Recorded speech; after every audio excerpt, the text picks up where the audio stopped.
এই দেখো আমরুদ মাখা খাচ্ছি। কে কে খাবে চলে আসো। কি টক, চোখ মারার টক, খুবই টক, কিন্তু খেতে খুব টেস্টি হয়েছে। তেঁতুল দিয়ে মাখাইছি। এই দেখো, তেঁতুল দেখলে তো সবার গাল দিয়ে জল চলে আসে।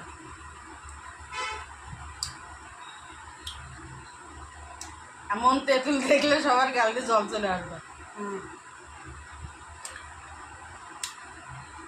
কি টক রে বাবা। তেঁতুল, কাঁচা লঙ্কা আর নুন দিয়ে মাখিয়েছি। খেতে তো যেই টেস্টি, একদম ফাটাফাটি খেতে। অনেকদিন পরে আমরুদ মাখা খাচ্ছি। তা কমেন্ট করো, শেয়ার করো, ফলো করো।